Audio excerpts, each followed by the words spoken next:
السلام علیکم ورحمۃ اللہ وبرکاتہ۔ آج ہم سورہ العنکبوت کی آیت نمبر 45 سے شروع کرتے ہیں۔ اعوذ باللہ السمیع العلیم من الشیطان الرجیم، بسم اللہ الرحمن الرحیم۔ اتل ما اوحی الیک من الکتاب واقم الصلاۃ۔ پڑھیے اس چیز کو جو آپ کی طرف کتاب کی وحی کی گئی ہے، اور نماز کو قائم کیجیے۔ ان الصلاۃ تنہی عن الفحشاء والمنکر۔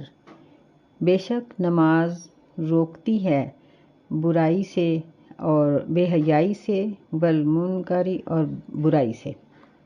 ولذکر اللہ اکبر، اور اللہ کا ذکر ضرور بہت بڑا ہے۔ واللہ یعلم ما تصنعون، اور اللہ تعالیٰ خوب اچھی طرح جانتا ہے جو بھی تم کرتے ہو۔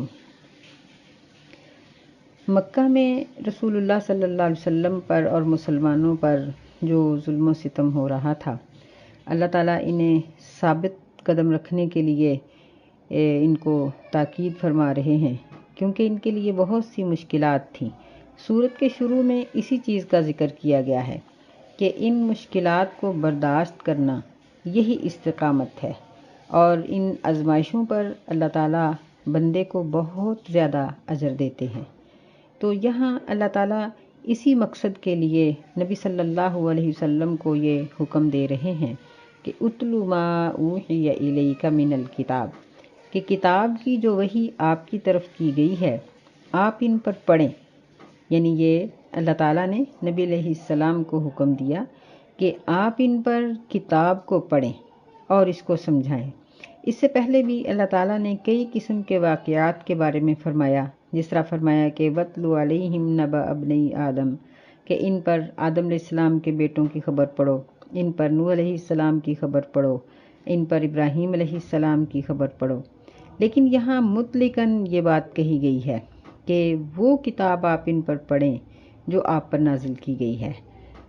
تو اس کی وجہ یہ ہے کہ قرآن مجید کو سننے اور اس کی تلاوت کرنے سے دل کو سکون ملتا ہے، ثابت قدمی حاصل ہوتی ہے، بندے کا عزم بڑھ جاتا ہے، اور اس میں ہمت پیدا ہوتی ہے کہ وہ اللہ کی خاطر کسی تکلیف کو برداشت کرے۔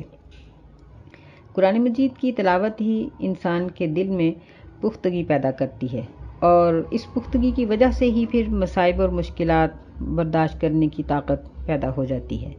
دوسرا حکم اللہ تعالیٰ نے یہ دیا وَأَقِمِ الصَّلَاةَ، نماز کو قائم کیجیے۔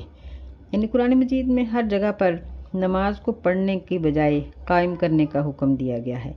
اس کا معنی یہی ہے کہ نماز کے جو متعلقہ احکامات ہیں یعنی ان کو بھی ادا کیجیے۔ یعنی ایسے کاموں کے کرنے سے رک جائیے جس سے نماز ضائع ہوتی ہے، اور ایسے کام کیجیے جس کی وجہ سے نماز کو ثبات ملتا ہے اور اس کا اجر اور درجہ بڑھتا ہے۔ آگے نماز کی اہمیت بیان کی گئی کہ ان الصلاۃ تنہی عن الفحشاء والمنکر، کہ بے شک نماز بے حیائی اور برائی سے روکتی ہے۔ تو اس کا یعنی مطلب یہ ہے کہ نماز اس چیز کا تقاضا کرتی ہے کہ بے حیائی اور برائی سے رک جایا جائے۔ اس کا ایک مفہوم یہ بھی ہے کہ اگر کوئی شخص دل سے اور پوری توجہ کے ساتھ نماز ادا کرتا ہے تو وہ یقیناً بے حیائی سے رک جاتا ہے، کیونکہ نماز میں اللہ کی تسبیحات ہیں، تحمیدات ہیں، اور پھر ہم اس میں اہدنا الصراط المستقیم ہر رکعت میں یہ پڑھتے ہیں کہ ہمیں سیدھے راستے کی ہدایت عطا فرما۔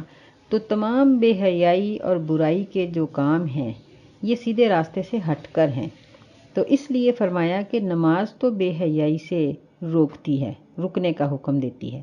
اس کا ایک مطلب یہ بھی بیان کیا جاتا ہے کہ یعنی نماز کی وجہ سے شخص پڑھنے والا جو ہے وہ بے حیائی سے رک جاتا ہے۔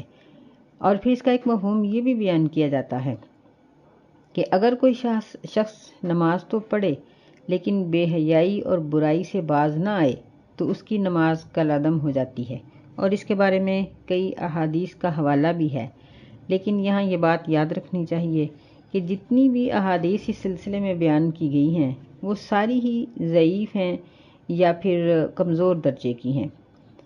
جس سے ہمیں یہ بات معلوم ہوتی ہے کہ اگر ایک شخص نماز بھی پڑھتا ہے لیکن اس کے ساتھ ساتھ بے حیائی اور برائی کے کام بھی کرتا ہے تو اس کی نماز کل عدم نہیں ہوتی، بلکہ نماز اس کی اپنی جگہ پر قائم ہے اور برائی اور بے حیائی اور گناہ کے کام اپنی جگہ پر ہیں۔ پھر قیامت کے دن اس کی اگر نیکیاں زیادہ ہو گئیں تو جنت میں چلا جائے گا، اگر برائی زیادہ ہو گئی تو جہنم میں چلا جائے گا۔ یعنی نماز اس کی یہ نہیں کہا جا سکتا کہ ایسے شخص کی نماز قبول ہی نہیں، اللہ تعالیٰ قبول کرتے ہیں، لیکن اس کی برائیوں اور اس کے گناہوں کی وجہ سے اگر اس کا یعنی کٹا ہو گیا اور اس کے گناہ بڑھ گئے تو وہ جہنم میں چلا جائے گا۔ بعض نے اس کا ترجمہ یہ بھی کیا ہے، اس کی تفسیر یہ کی ہے کہ تنہا عن الفحشاء والمنکر کا معنی یہ ہے کہ جتنی دیر انسان نماز پڑھتا رہتا ہے اتنی دیر وہ برائی سے رکا رہتا ہے۔ تو کسی لحاظ سے یہ بات بھی ٹھیک ہے کہ جب تک وہ نماز کے اندر مشغول رہتا ہے اس وقت تک تو کم از کم وہ برائی سے باز رہتا ہے، اس لیے نماز کے پڑھنے کا حکم دیا گیا ہے۔ پھر اس کے آگے یہ بیان کیا گیا ہے کہ وَلَذِکْرُ اللَّهِ اکبر، اس کے بھی 3 مطلب ہیں۔ ایک تو یہ ہے کہ نماز بے حیائی اور برائی سے روکتی ہے، کیوں؟ اس لیے کہ اللہ کا ذکر ہے یہ، اور اللہ کا ذکر بہت بڑا ہے، یعنی نماز اللہ کا ذکر ہے اور یہ بہت بڑی چیز ہے، اس لیے نماز انسان کو بے حیائی اور برائی سے روک دیتی ہے، یعنی اس میں اتنی پاور ہے، اتنی طاقت ہے کہ بندہ گناہ کرنے سے رک جاتا ہے۔ دوسرا اس کا مطلب یہ ہے کہ نماز بے حیائی اور برائی سے روکتی ہے، اور یقیناً اللہ کا ذکر اور اس کی یاد نماز میں ہو یا اس کے بعد میں ہو، یہ فحش اور برائی کے کاموں سے روکنے کے لیے یہ ایک بہت بڑی چیز ہے۔ یعنی اللہ کا یہ ذکر ہے اور اللہ کے ذکر میں یہ طاقت پائی جاتی ہے کہ انسان کو وہ برائی اور گناہ کے کام سے روک دے۔ تیسرا اس کا مفہوم یہ لیا گیا ہے کہ اگر ہم ذکر کو اپنے فاعل کی طرف مضاف مان لیں تو پھر اس کا مطلب ہم اس طرح سے پڑھیں گے کہ یقیناً اللہ کا ذکر اپنے بندے کو یعنی جو یاد کرنا ہے یہ سب سے بڑی بات ہے۔ یعنی نماز میں بندہ جب اپنے رب کا ذکر کرتا ہے، اسے یاد کرتا ہے، تو اس کی یاد اور اس کا ذکر یہ باقی تمام عبادات سے بڑی عبادت ہے۔ تو اس طرح 3 قسم کے مفہوم اس کے بیان کیے جاتے ہیں، اور فرمایا واللہ یعلم ما تصنعون، کہ اللہ تعالیٰ اس چیز کو اچھی طرح جانتے ہیں جو بھی تم کرتے ہیں۔ ولا تجادلوا اہل الکتاب الا باللتی ہی احسن، اور تم نہ جھگڑا کرو اہل کتاب سے مگر اس طریقے سے جو بہت اچھا ہے۔ الا الذین ظلموا منہم، مگر جو لوگ ان میں سے ظلم کرنے والے ہیں۔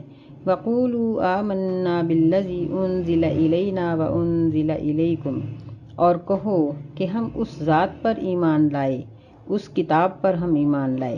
آمنا بالذی، اس قرآن مجید پر ہم ایمان لائے جو ہماری طرف اتارا گیا ہے اور تمہاری طرف اتارا گیا ہے۔ وَإِلَٰهُنَا وَإِلَٰهُكُمْ وَاحِدٌ، اور ہمارا معبود اور تمہارا معبود ایک ہی ہے۔ وَنَحْنُ لَهُ مُسْلِمُونَ، اور ہم سب اسی کے لیے فرمانبرداری کرنے والے ہیں۔ چونکہ مسلمانوں کا مقابلہ یہود و نصارہ کے ساتھ ہی تھا، اس لیے فرمایا کہ ان کے ساتھ اچھی بات کرو، یعنی جہاں تک بھی ممکن ہو ان کو دین کی بات سمجھاتے ہوئے، سناتے ہوئے یہ طریقہ اختیار کرو کہ ان کے ذہن میں اتر جائے، یعنی حجت کے طور پر یا لڑائی جھگڑے کے طور پر بات نہ کرو، بلکہ پر تاثیر طریقے سے بات کرو، مؤثر کرنے والی بات کرو۔ یعنی اسی طرح ہمیں آپس میں بھی یہ حکم دیا گیا ہے کہ جب بھی ہم کسی کے سامنے مسئلہ بیان کریں تو ہماری پوری کوشش ہونی چاہیے کہ ایسے وقت پر اور ایسے الفاظ میں اور ایسے طریقے سے ہم اس کو دین کی بات سنائیں جو بہت اچھی ہو، تاکہ اس کے دل پر اس کا اثر ہو جائے، یعنی اثر پیدا کرنے کی نیت سے ہمیں یہ بات کرنی چاہیے۔ فرمایا کہ ان میں سے یعنی جو لوگ اپنی کتابوں کو اچھے طریقے سے پڑھتے ہیں وہ تو ایمان لے آتے ہیں۔ الا الذین ظلموا منہم، مگر جن لوگوں نے ان میں سے ظلم کیا، یعنی ان سے کسی اچھائی کی امید نہ رکھو، اور ان کو یہ کہہ دو کہ ہم تو اپنی کتاب پر ایمان لے آئیں، اور پھر ان کو یہ بھی کہہ دو کہ اللہ کا معاملہ ہمارے اور تمہارے درمیان مشترک ہے، یعنی ہمارا بھی وہی معبود ہے اور تمہارا بھی وہی معبود ہے، تو کم از کم توحید کے بارے میں تو جھگڑا چھوڑ دو۔ اگر رسالت کے بارے میں جھگڑتے ہو تو کم از کم توحید کے بارے میں تو چھوڑ دو۔ یہی مضمون اللہ تعالیٰ نے سورہ آل عمران میں بھی بیان کیا کہ اے میرے نبی علیہ السلام ان کو کہہ دو تعالوا الی کلمۃ سواء بیننا وبینکم الا نعبد الا اللہ، کہ اگر یہ باقی باتوں کو نہیں مانتے، آپ کی نبوت کو نہیں مانتے، تو ان سے کہو کہ معبود کو تو مانو، سلسلہ توحید کو تو مانو، کیونکہ ہمارا اور تمہارا معبود ایک ہی ہے۔ لیکن یہ ایسے لوگ تھے کہ دراصل ان کا اختلاف توحید میں ہی تھا، رسالت کے اختلاف کا تو صرف ان کا ایک بہانہ ہی تھا۔ وَكَذَلِكَ أَنزَلْنَا إِلَيْكَ الْكِتَابَ، اور اسی طرح ہم نے آپ صلی اللہ علیہ وسلم کی طرف کتاب کو نازل کیا۔ فَالَّذِينَ آتَيْنَاهُمُ الْكِتَابَ يُؤْمِنُونَ بِهِ، پس وہ لوگ جن کو ہم نے کتاب دی تھی وہ اس پر ایمان لاتے ہیں، یعنی یہود و نصارہ میں سے وہ لوگ جو اپنی کتابوں کو دل سے اور یقین سے پڑھتے تھے، وہ قرآن مجید کو سنتے ہی مسلمان ہو جاتے تھے۔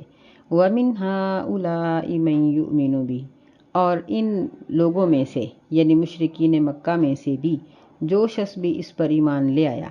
وَمَا يَجْحَدُ بِآيَاتِنَا إِلَّا الْكَافِرُونَ، اور ہماری آیتوں کا انکار نہیں کرتے مگر کافر۔ یعنی جہد کا معنی یہ ہوتا ہے کہ کسی چیز کا یقین ہو جانے کے بعد اس پر ایمان، اس کو مان لینا، اس کا انکار کر دینا۔ تو یعنی مشرکین میں سے جو لوگ ایمان لے آئے، دوسری قسم کے وہ لوگ ہیں جو اس کی حقیقت کو سمجھ کر اس کا انکار کر دیتے ہیں۔ وَمَا يَجْحَدُ بِآيَاتِنَا إِلَّا الْكَافِرُونَ، اور یعنی کچھ ایسے لوگ بھی ہیں جو دین اسلام کو سمجھنے کی کوشش ہی نہیں کرتے اور وہ کوشش کیے بغیر ہی اس کا انکار کر دیتے ہیں، ایسے لوگوں کو کافر کہا جاتا ہے۔ اور جو لوگ سمجھ کر انکار کرتے ہیں ان کے بارے میں جہد کا لفظ بولا جاتا ہے۔ وَمَا كُنْتَ تَتْلُو مِن قَبْلِهِ مِن کتاب، اور نہیں پڑھتے تھے آپ اس سے پہلے کوئی بھی کتاب، وَلَا تَخُطُّهُ بِيَمِينِكَ، اور نہ ہی آپ لکھتے تھے اپنے ہاتھ کے ساتھ۔ اِذًا لَارْتَابَ الْمُبْطِلُونَ، اگر ایسا ہوتا تو ضرور شک کرتے آپ کے بارے میں باطل لوگ۔ یعنی نبی صلی اللہ علیہ وسلم کی 40 سالہ زندگی اہل مکہ کے سامنے تھی کہ آپ کا پڑھنے لکھنے کے ساتھ کوئی تعلق نہیں تھا، تو اگر ایسا ہوتا پھر تو یہ آپ پر الزام لگاتے کہ آپ نے قرآن مجید خود بنا لیا، لیکن جب آپ کا پڑھنے لکھنے سے کچھ تعلق ہی نہیں تھا تو پھر اس میں شک کرنے کی ضرورت کیا تھی؟ تو فرمایا کہ جو باطل ہیں خود جھوٹے ہیں وہی شک کرتے ہیں۔ بل ہوا آیات بینات فی صدور الذین اوتوا العلم، بلکہ یہ روشن آیات ہیں ان لوگوں کے دلوں میں جن کو علم دیا گیا ہے۔ وما یجحد بآیاتنا الا الظالمون، اور نہیں انکار کرتے ہماری آیات کا مگر کافر لوگ۔ یعنی دوبارہ اللہ تعالیٰ نے یہاں یہ بات ذکر کی کہ جو لوگ تورات اور زبور انجیل پر ایمان رکھتے تھے، جن کے دلوں میں ان کتابوں کی صداقت تھی اور وہ ان پر عمل پیرا تھے، وہی ان آیات کو جانتے ہیں، وہی ان آیات کی صداقت اور قرآن مجید کی صداقت اور اس کی شان کو سمجھتے ہیں، اور سمجھنے کے بعد اگر کوئی انکار کرے تو یقیناً وہ ظالم ہے۔ وما یجحد بآیاتنا الا الظالمون، یعنی کوئی بھی شخص مسلمانوں میں سے، ہم میں سے بھی اگر کوئی شخص ایک مسئلے کو سمجھتے ہوئے، اس کو اسلام کا ایک رکن سمجھتے ہوئے اس کا انکار کر دے تو اللہ تعالیٰ کے نزدیک ایسا کرنے والا ظالم ہے۔ اس لیے نبی علیہ الصلوۃ والسلام نے ہمیں بہت اس بات کی تاکید فرمائی کہ کہیں ایسا نہ ہو کہ تم لوگ ایک مسئلے کو سنو اور سن کر اس کا انکار کر دو۔ نہیں، دین کا کوئی بھی مسئلہ سنا جائے، چاہے وہ استطاعت میں ہو یا نہ ہو، اس پر عمل ہو سکتا ہو یا ہماری طاقت سے باہر ہو، ہمیں اس کا انکار نہیں کرنا چاہیے۔ طاقت سے باہر اللہ تعالیٰ نے ویسے دین کا کوئی حکم نہیں رکھا، لیکن بعض اوقات انسان خود اس پر عمل کرنے کے لیے تیار نہیں ہوتا۔ اگر ایسی صورت بھی ہو تو زبان سے انکار ہرگز نہیں کرنا چاہیے، بلکہ زبان سے اقرار کرنا چاہیے اور اللہ تعالیٰ سے دعا کرنی چاہیے کہ اللہ ہمیں اس پر عمل کرنے کی توفیق دے دے۔ وَقَالُوا لَوْلَا أُنزِلَ عَلَيْهِ آیَاتٌ مِّن رَّبِّهِ، اور انہوں نے کہا کہ کیوں نہیں اتاری گئی اس پر نشانیاں اس کے رب کی طرف سے۔ قل انما الآیات عند اللہ، کہہ دیجئے کہ بے شک نشانیاں تو اللہ کی طرف سے ملتی ہیں۔ وَإِنَّمَا أَنَا نَذِيرٌ مُبِينٌ، اور بے شک میں ڈرانے والا ہوں ظاہر۔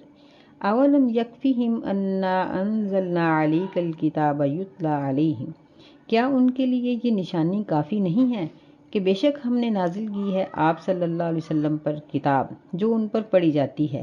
ان فی ذلک لرحمۃ وذکری لقوم یؤمنون، بے شک اس میں ضرور رحمت ہے اور نصیحت ہے ایمان لانے والی قوم کے لیے۔ یعنی وہ لوگ یہ کہتے تھے کہ آپ کو موسیٰ اور عیسیٰ علیہ السلام جیسے معجزے کیوں نہیں ملے۔ آپ نے فرمایا کہ اللہ تعالیٰ کہہ رہے ہیں کہ آپ ان کو یہ فرمائیں، آپ ان کو کہیں کہ انما الآیات عند اللہ، کہ ایسی نشانیوں کا ملنا تو اللہ کی طرف سے ہوتا ہے، نبی کے اپنے بس میں نہیں ہے۔ لیکن کیا یہ نشانی کافی نہیں کہ نبی علیہ السلام کے دنیا سے رخصت ہو جانے کے بعد بھی یہ قرآن ان پر پڑھا جاتا رہے گا، جبکہ پہلے نبیوں کے معجزے ان کی وفات کے ساتھ ختم ہو گئے۔ سلیمان علیہ السلام کے معجزے، موسیٰ علیہ السلام کے معجزے، عیسیٰ علیہ السلام کے معجزے، باقی انبیاء کے معجزے ان کی وفات کے ساتھ ختم ہو گئے۔ تو کیا یہ نشانی کافی نہیں کہ اللہ تعالیٰ نے اپنے ایک ان پڑھ نبی پر ایک ایسی کتاب نازل کی ہے جس کی مثل دنیا میں کوئی نہیں، اور وہ کتاب ان کے اوپر ہمیشہ پڑھی جاتی رہے گی۔ قرآن مجید کے بارے میں اللہ تعالیٰ نے یہاں دو لفظ استعمال کیے، فرمایا ان فی ذلک لرحمۃ وذکری لقوم یؤمنون۔ تو رحمہ کا مطلب یہ ہے کہ پہلے نبیوں کے معجزے اگر ان کے ساتھ ان کے رخصت ہونے کے بعد ختم ہو گئے تو قیامت تک نبی علیہ السلام کا یہ معجزہ قرآن مجید یہ تو باقی رہے گا۔ اور ذکر کا معنی بھی یہی ہے کہ یہ نصیحت اور اس کے احکامات قیامت تک ان کے لیے چلتے ہی رہیں گے، جبکہ معجزات وہ صرف ایک وقتی طور پر ہوتے ہیں اور ان میں یعنی قرآن جیسی تاثیر نہیں پائی جاتی۔ قل کفی باللہ بینی و بینکم شہیدا، کہہ دیجئے کہ اللہ ہی کافی ہے میرے اور تمہارے درمیان گواہی دینے کے لیے۔ یعلم ما فی السماوات والارض، وہ جانتا ہے جو آسمانوں میں ہے اور زمین میں ہے۔ والذین آمنوا بالباطل وکفروا باللہ اولئک ھم الخاسرون، اور وہ لوگ جو باطل چیزوں پر ایمان لائے اور جنہوں نے اللہ کے احکامات کا کفر کیا، انکار کیا، یہی لوگ خسارہ پانے والے ہیں۔ یعنی قرآن مجید کی صداقت میں اللہ سے بڑی کسی اور کی گواہی نہیں ہے، کیونکہ وہ زمین و آسمان کے بھید جانتا ہے۔ لیکن جو لوگ اللہ کی گواہی پر یقین نہیں کرتے بلکہ باطل پر ایمان لاتے ہیں، یہ لوگ گھاٹا پانے والے ہیں۔ وَيَسْتَعْجِلُونَكَ بِالْعَذَابِ، اور وہ آپ سے عذاب کو جلدی طلب کرتے ہیں۔ وَلَوْلَا أَجَلٌ مُّسَمًّى لَجَاءَهُمُ الْعَذَابُ، اور اگر عذاب کا وقت مقرر لکھا نہ ہوتا، لَجَاءَهُمُ الْعَذَابُ، تو ان کے پاس عذاب فوراً آ جاتا۔ وَلَيَأْتِيَنَّهُمْ بَغْتَةً وَهُمْ لَا يَشْعُرُونَ، اور یہ عذاب کو جو مانگ رہے ہیں وہ عذاب ان کے پاس آئے گا۔ وَلَيَأْتِيَنَّهُمْ، اور ضرور وہ ان کے پاس آئے گا اچانک، اس طرح سے کہ وہ اس کو سمجھتے نہیں ہوں گے، یعنی جب یہ بالکل ان کے ذہن میں بھی نہیں ہوگا کہ عذاب آنے والا ہے، عین اس وقت ان کے اوپر اللہ تعالیٰ کا عذاب آ جائے گا۔ یستعجلونک بالعذاب، جلدی طلب کرتے ہیں یہ آپ سے عذاب کو۔ وَإِنَّ جَهَنَّمَ لَمُحِيطَةٌ بِالْكَافِرِينَ، اور بے شک جہنم ضرور کافروں کو گھیر لینے والا ہے۔ یعنی اللہ تعالیٰ نے دوبارہ اس چیز کو ذکر کیا کہ عذاب کو جلدی مانگتے ہیں، کیا یہ بہت اچھی چیز ہے؟ تو پھر جہنم کا عذاب کافروں کے لیے ہی ہے۔ یوم یغشاہم العذاب من فوقہم ومن تحت ارجلہم، جس دن ڈھانپ لے گا ان کو جہنم کا عذاب ان کے اوپر سے اور ان کے پیروں کے نیچے سے۔ وَيَقُولُ ذُوقُوا مَا كُنتُمْ تَعْمَلُونَ، اور اللہ تعالیٰ کہیں گے کہ چکھو اس چیز کو جو تم عمل کرتے تھے۔ تو یہاں چکھو کا لفظ اللہ تعالیٰ نے اس لیے ذکر کیا ہے کہ انسان کی جو جسمانی صحت یا بیماری ہوتی ہے اس کا انسان کی زبان پر، ذائقے پر بہت اثر ہوتا ہے۔ جب بندہ صحت مند ہوتا ہے تو منہ کا ذائقہ بھی اچھا ہوتا ہے، بیمار ہو جائے تو منہ کا ذائقہ بھی برا ہو جاتا ہے۔ تو جہنمیوں کو اس قسم کا عذاب دیا جائے گا کہ جس کی وجہ سے ان کے منہوں کے ذائقے بھی بہت خراب ہو جائیں گے۔ استغفر اللہ، اللہ تعالی ہمیں محفوظ رکھے۔ یا عبادی الذین آمنوا ان ارضی واسعہ، اے میرے بندو، بے شک میری زمین بہت وسیع ہے، فَإِيَّايَ فَاعْبُدُونِ، پس خاص میری ہی عبادت کرو۔ اللہ تعالیٰ کے بندے دو طرح کے ہیں۔ اللہ کی مخلوقات دو قسم کی ہیں، ایک تو مومن ہے اور ایک کافر ہیں سب یہ اللہ کے غلام ہی، کوئی مانے یا نہ مانے۔ یعنی کافر اللہ کی غلامی کا انکار کرتے ہیں جبکہ مومن اقرار کرتے ہیں۔ تو انکار کے باوجود بھی ہیں یہ اللہ کے بندے ہی، اور یہاں اللہ تعالیٰ ان دونوں کو مخاطب کر رہے ہیں بڑے ہی پیار سے، بڑی محبت سے، ہمدردی کے ساتھ کہ اے میرے بندو جو ایمان لائے ہو، بے شک میری زمین وسیع ہے، بس خاص مجھ ہی سے ڈرو۔ یعنی ایمان لے آؤ اور خاص مجھ سے ہی ڈرو۔ مطلب یہ تھا کہ اگر مکہ میں تمہارے لیے عبادت کرنا اور دین پر عمل کرنا مشکل ہو گیا ہے، اگر یہاں کی زمین تم پہ تنگ ہو گئی ہے تو نکل چلو، کسی اور جگہ پہ چلے جاؤ۔ کل نفس ذائقۃ الموت، ہر شخص موت کو چکھنے والا ہے۔ ثم الینا ترجعون، پھر ہماری ہی طرف تم لوٹائے جاؤ گے۔ تو یہاں بھی اللہ تعالیٰ نے موت کا ذکر اس لیے کیا کہ جب بندہ ہجرت کرتا ہے یا دشمن کے نرغے میں آ جاتا ہے یا دشمن سے بچ کے نکلنے کی کوشش کرتا ہے تو موت بھی ممکن ہے۔ تو موت تو اپنے وقت پہ ہر ایک کو آنی ہی آنی ہے، چاہے وہ ہجرت کرے یا نہ کرے، مسلمان ہو یا نہ مسلمان ہو، اللہ کا فرما بردار ہو یا نافرمان ہو، ہر صورت میں یہ کچھ تو ہونا ہی ہے اس کے ساتھ۔ والذین آمنوا وعملوا الصالحات، اور وہ لوگ جو ایمان لائے اور نیک عمل کیے، لنبوئنہم من الجنۃ غرفا، ضرور ہم ان کو جگہ دیں گے جنت میں بلند و بالا، یعنی بہت بلندی کے مقامات پر ہم ان کو پہنچائیں گے۔ تجری من تحتها الانہار خالدین فیہا، کہ اس کے نیچے سے نہریں بہتی ہوں گی اور وہ اس جنت میں ہمیشہ رہیں گے۔ نعم اجر العاملین، یہ بہت اچھا اجر ہے عمل کرنے والوں کے لیے۔ کن کے لیے؟ الذین صبروا وعلی ربہم یتوکلون، جو لوگ صبر کرتے ہیں اور اپنے رب پر توکل کرتے ہیں۔ یعنی جب انسان کسی بھی کام کو کرنے لگتا ہے تو تکلیفوں پر صبر تو اس کو کرنا ہی پڑتا ہے، لیکن مومن کی شان یہ ہے کہ وہ موت سے یا تکلیفوں سے نہیں ڈرتا، بلکہ وہ صبر کرتا ہے اور اپنے رب پر توکل کرتا ہے۔ وَكَأَيٍّ مِّن دَابَّةٍ لَّا تَحْمِلُ رِزْقَهَا، اور کتنے ہی چارپائے ایسے ہیں کہ جو اپنا رزق نہیں اٹھاتے۔ اللہ یرزقها وَإِيَّاكُمْ، اللہ ہی رزق دیتا ہے ان کو بھی اور تمہیں بھی۔ وَهُوَ السَّمِيعُ الْعَلِيمُ، اور وہ اچھی طرح سے سننے اور جاننے والا ہے۔ تو جب بندہ نقل مکانی کرتا ہے، اپنے کاروبار کو، اپنے علاقے کو کسی بھی وجہ سے چھوڑتا ہے تو اس کو سب سے بڑی فکر اپنے رزق کی ہوتی ہے۔ یعنی پہلے زندگی موت کا مسئلہ ہوتا ہے، پھر رزق کی بات ہوتی ہے۔ تو یہاں اللہ تعالیٰ نے اس کے بارے میں بھی تسلی دی اور فرمایا کہ دیکھو کہ کتنے ہی جانور ایسے ہیں جن کے بازار اپنے نہیں ہیں، جن کی مارکیٹیں نہیں ہیں، جن کے کاروبار نہیں ہیں، لیکن اللہ ان کو رزق دے رہا ہے۔ تو جو اتنے جانوروں کو، بے زبانوں کو رزق دیتا ہے، وہ اپنے ماننے والوں کو رزق کیوں نہ دے گا؟ یقینی بات ہے کہ وہ اپنے بندوں کو ضرور رزق دے گا، کیونکہ ایک تو اس کا رزق کا وعدہ ہے ساری دنیا کے لیے، اس لحاظ سے بھی مسلمانوں کو رزق ملے گا، اور پھر ایک اس کا وعدہ ہے اپنے خاص مومن بندوں کے ساتھ، تو اس لحاظ سے بھی ان کو رزق ملے گا۔ لہٰذا گناہ کو چھوڑتے وقت بندے کو ان چیزوں کی فکر نہیں کرنی چاہیے، بلکہ اگر کسی ایسی جگہ پر ہم ہیں جہاں ہم نماز نہیں پڑھ سکتے یا دین پر عمل نہیں کر سکتے تو دنیا کے فوائد کو پس پشت ڈال کے ہمیں اس جگہ کو یا اس نوکری کو چھوڑ دینا چاہیے اور اللہ کے دین کو بچا لینا چاہیے۔